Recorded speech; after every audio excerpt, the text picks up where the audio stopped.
यो भिडियोमा चाहिँ युनिट अर आउटपुट कस्टिङ हाम्रो सेकेन्ड लास्ट च्याप्टर जुनलाई चाहिँ हामीले कस्ट सिट र टेन्डर सिट भनेर पनि बुझ्छौँ। र cost seat and tender seat सुरु गर्नुभन्दा अगाडि हामी cost seat and tender seat भनेको के हो बुझ्छौँ है त। कस्ट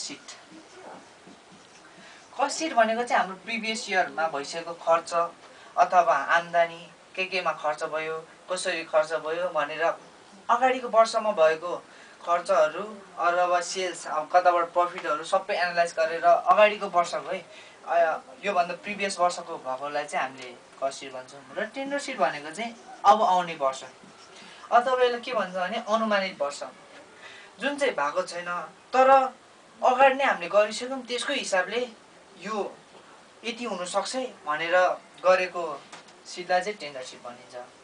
र सबसे अगाडि क्वेसन बुझौँ त्यसपछि सोल्युसनतिर लागौँ। सबसे अगाडि के भन्छ भने following details are the record of manufacture company भनेको चाहिँ बनाउँदै गरेको कुन उत्पादन गर्दै गरेको कम्पनीले मुनिको डिटेल्सहरू चाहिँ दिएको छ अरे। सबसे अगाडि डाइरेक्ट मेटेरियल्स भनेको चाहिँ डाइरेक्टली युज भनेको चाहिँ अब एउटा एक्जाम्पल दिँदा एउटा म्यानुफ्याक्चर कम्पनी जुन चाहिँ ल एउटा क्रिकेट ब्याट बनाउने म्यानुफ्याक्चर कम्पनीको चाहिँ डाइरेक्ट मेटेरियल चाहिँ के पर्छ भने फर्निचर डाइरेक्ट मेटेरियल्स हो क्रिकेटको ब्याटको। जस्तै क्रिकेट अब डाइरेक्ट मेटेरियल्स हामीलाई 3 लाख दिएको छ। अनि डाइरेक्ट लेभल भनेको चाहिँ अब डाइरेक्ट लेभल जुन चाहिँ कम्पनीमा काम गरिरहेछ देखिरहेछ अब जस्तै वर्कर प्रोडक्टर अब म्यानेजर्सहरू देखिरहेछ नि अब डाइरेक्टली काम गरिरहेछ नि तिनीहरूलाई क्यास दिनु चाहिँ डाइरेक्ट लेभल हो। हामीले वेजेस दिन्छ नि त त्योहरूलाई डाइरेक्टली जुन चाहिँ देखि काम गरिरहेछ कम्पनीको म्यानुफ्याक्चर उत्पादन गरिरहेछ तिनीहरू चाहिँ डाइरेक्ट लेभल भन्छ। त्यसलाई चाहिँ कति दिएको छ 2 लाख दिएको छ। वर्क्स ओभरहेड कामको खर्च कामको एक्सपेन्सेस यो चाहिँ डाइरेक्ट मेटेरियल्सबाट अरू खर्चहरूलाई चाहिँ ओभरहेड भनिन्छ त्यो चाहिँ एक्सपेन्सेस हो 1,50,000 दिएको छ। अफिस ओभरहेड अफिस प्रशासनिक खर्च 1,30,000। सेलिङ एन्ड बेचेको र बाँडेको ओभरहेड खर्च ओभरहेड लेखेको छु मैले यहाँ गरेर र 65,000 र यति चाहिँ हाम्रो प्रिभियस इयर कस्ट सिटमा पर्छ भनेर कस्ट सिटको पुनः प्रिभियस इयरको। र अब यो मुनिको चाहिँ के भनेको भने the following estimation were made for submitting a tender भनेको चाहिँ यो चाहिँ मुनिको चाहिँ खाता चाहिँ टेन्डरमा डिटेल्स चाहिँ टेन्डरमा राख्नुको लागि बनाएको हो भनेर। यसमा के भन्छ डाइरेक्ट मेटेरियल्स अघि नै भनिसकेँ। फेरि अर्को एक्जाम्पल दिँदा जुन चाहिँ सुज कम्पनीको डाइरेक्ट मेटेरियल चाहिँ लेदर त्यस्तै डाइरेक्ट मेटेरियल्स चाहिँ हामीलाई टेन्डरमा कति दिएको छ 5 लाख डाइरेक्ट लेभल 3 लाख। र works overhead on basic of direct लेभल भनेको चाहिँ कामको खर्च चाहिँ डाइरेक्ट लेभलको द्वारमा र डाइरेक्ट लेभलको द्वारा टेन्डरमा थाहा पारे। Office overhead as well as selling and distribution overhead on basic of factory overcost भनेको चाहिँ अफिस ओभरहेड र as well as selling and distribution overhead चाहिँ फ्याक्ट्री कस्टको द्वारा निकाल भनेछ। अब यहाँ क्वेसनले हामीलाई जेबाट निकाल भनेछ त्यसकोबाट निकाल्नु पर्ने हुन्छ। र के क्वेसन साइलेन्टमा छ भने नि हामीले वर्क्स ओभरहेड डाइरेक्ट लेभलबाट निकाल्नु पर्ने हुन्छ र अफिस ओभरहेड फ्याक्ट्री कस्ट र यिनीहरू सबै यो दिएको नदिएको साइलेन्टमा छ भने यसैबाट निकाल्नुपर्छ। र हामीलाई चाहिँ यहाँ प्रफिट 2 तरिकाले निकाल भनेको हुन्छ। एउटा चाहिँ टोटल कस्ट म एउटा फर्मुला लेखिदिन्छु टोटल कस्ट र एउटा चाहिँ टोटल सेल्स मात्रै लेख्दा नि भयो सेल्सको तर्फबाट प्रफिट निकाल भनेको छ। अब यसलाई फर्मुला बुझाउँदा चाहिँ हाम्रो टोटल कस्ट निकाल्दा चाहिँ के गर्नु भने total cost upon given percentage upon 100 यति हो यसको फर्मुला चाहिँ। र सेल्स निकाल्दा चाहिँ टोटल कस्ट हाम्रो टोटल कस्ट हामीले निकालेको टोटल कस्ट इन्टु यहाँ अब के भने इन्टु हो इन्टु 20 अब गिभन पर्सेन्टेज हैन अपन 100 माइनस अब गिभन पर्सेन्टेजको कति छ त्यसको माइनस गर्ने र यति दुईटा हामीले टोटल निकाल्नुमा हेल्प हुन्छ हैन। र अब हामी सबसे अगाडि कस्ट गर्छौं। यो चाहिँ हाम्रो टोटल निकाल्दा युज हुने फर्मुला हो प्रफिट निकाल्दा। र सबसे अगाडि कस्ट सिट कस्ट सिट भनिहालेँ हाम्रो प्रिभियस वर्षको पुरानो अगाडिको वर्षको। यसको फर्मेट के हुन्छ पार्टिकुलर्स एमाउन्ट। र हामीले सबसे अगाडि डाइरेक्ट मेटेरियल्स लेख्छौँ। डाइरेक्ट मेटेरियल्स भने चाहिँ अब हाम्रो म्यानुफ्याक्चर त गर्यो, त्यसको म्यानुफ्याक्चर गरेपछि फाइनल प्रडक्टमा नि देखिनेलाई चाहिँ डाइरेक्ट मेटेरियल्स भन्छ। जस्तै अघि नै एक्जाम्पल दिइसकेँ क्रिकेट ब्याटको डाइरेक्ट मेटेरियल्स चाहिँ फर्निचर हुन्छ। त्यस्तै हामीले सबसे अगाडि डाइरेक्ट मेटेरियल्स डाइरेक्टली भएको खर्च अथवा वेजेस दिएको अथवा त्यो के पर्ने सामग्रीहरू चाहिँ डाइरेक्टमा राख्छ मैले। डाइरेक्ट लेबर अनि हामीले 2 लाख र हामीले यिनीहरू सबैलाई यसलाई डाइरेक्टली खर्च भएको डाइरेक्टली पैसा दिएकोलाई डाइरेक्टली म्यानुफ्याक्चर गरेको मान्छेहरूलाई चाहिँ हामीले प्राइम कस्ट भन्छ। प्राइम कस्ट यो चाहिँ डाइरेक्टली भएको हो भनेर बुझ्ने प्राइम कस्ट। र अब प्राइम कस्ट के गयो, अब हामीलाई वर्क्स ओभरहेड दिएको छ, कामको खर्च। वर्क्स ओभरहेडलाई फ्याक्ट्री ओभरहेड भन्दा नि मिल्छ। यो वर्क्स ओभरहेड र फ्याक्ट्री ओभरहेड भनेको एउटै हो। Works overhead. अब इन्डाइरेक्ट लेबर भन्यो भने चाहिँ हाम्रो यहाँ पर्थ्यो फ्याक्ट्री ओभरहेड अथवा वर्क्स ओभरहेड। कति भयो 5 लाख 6 लाख हामी एड गर्दै जान्छौँ। 6,50,000 राम्रो।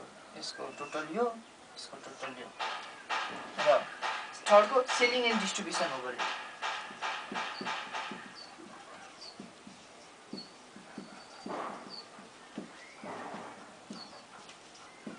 Selling and distribution overhead 65,000। यसको चाहिँ कस्ट अफ प्रोडक्सन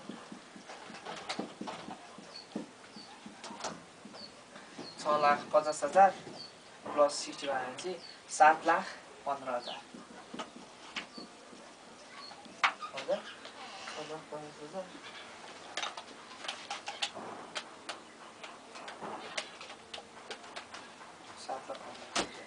र अब हाम्रो आइसक्यो। अब टोटल कस्ट यसलाई भनेर बुझ्दा नि हुन्छ। र हाम्रो प्रफिट निकाल्नुपर्छ। अब प्रफिट अघि भने जस्तै अघि 20% टोटल कस्ट हामीले चाहिँ यहाँ टोटल कस्टमा दिएको छ। अब टोटल कस्टको फर्मुला हेर्नु। Total cost upon given percentage upon 100 यो हाम्रो formula. Total cost 7,15,000 into given percent कति छ 20 divide by 100। 7,15,000 into 20 divide by 100 कति 143,000 भनेपछि अब यसलाई र यो चाहिँ हाम्रो प्रफिट आयो। र यसलाई एड गर्छौँ अनि टोटल सेल्स हाम्रो टोटल सेल्स आउँछ प्लस 7,15,000 भनेपछि 8,85,000।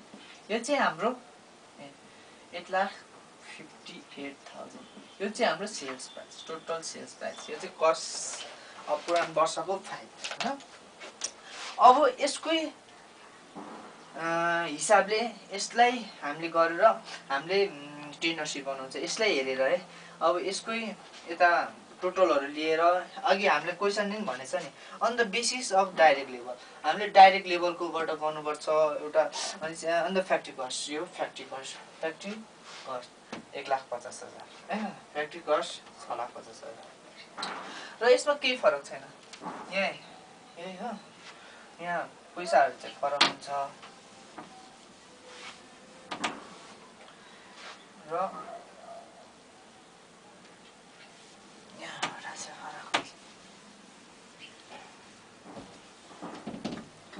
यहाँ टेन्डर सिट भनेको चाहिँ हाम्रो आउने वर्ष अनुमानित वर्ष हाम्रो अगाडिकै हेरेर गर्छौँ। र हामीले डाइरेक्ट मेटेरियल्सको हामीले यसमै भनेको छ 5 लाख र 3 लाख दिएको छ।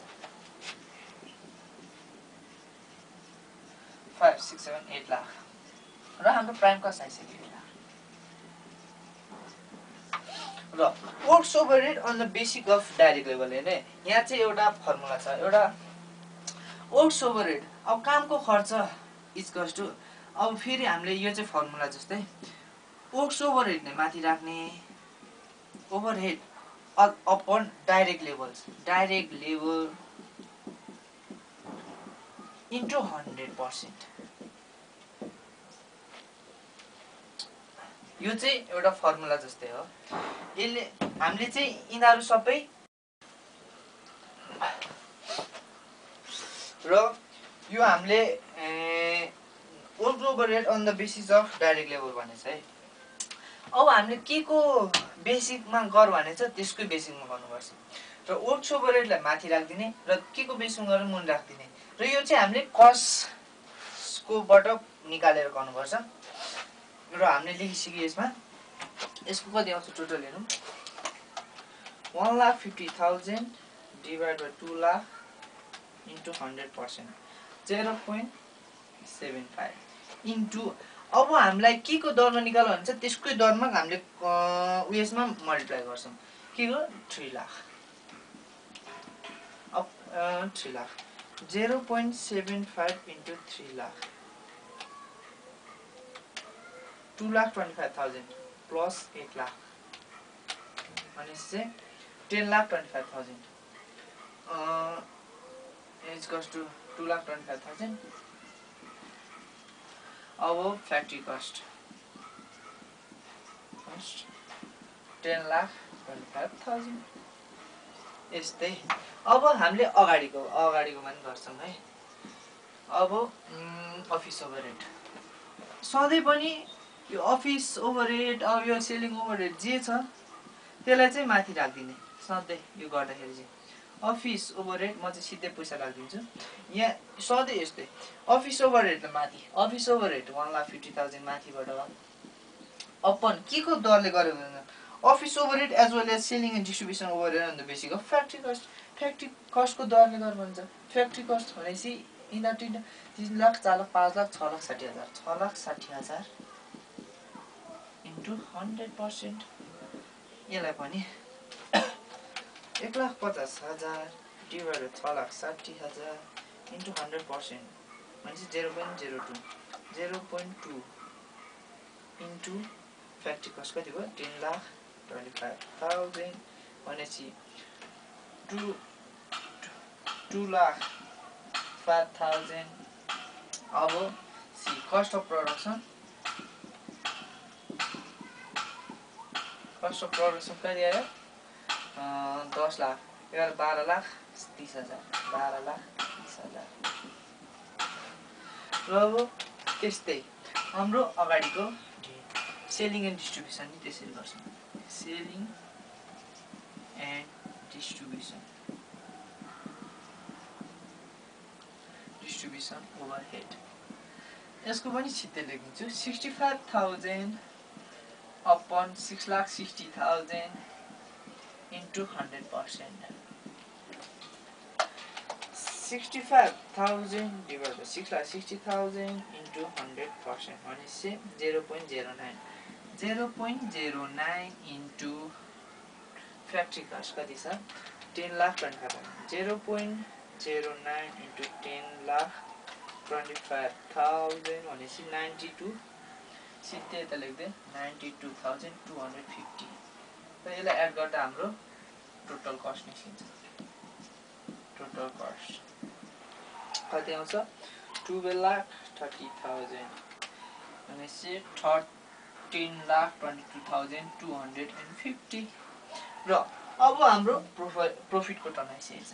प्रफिट अघि हामीले फर्मुला जस्तै टोटल कस्ट भनेपछि कति हो 30,22,250 इन्टु 20 डिभाइड बाई 100 अब 30,22,250 इन्टु 20 डिभाइड बाई 100 कति आयो 2,64,450 र यसलाई एड टोटल गर्दा 13,22,250 अब 15,86,700 हो। यसलाई चाहिँ के भन्छ भने टेन्डर प्राइस कति लाग्यो 15,86,700 र यति हो।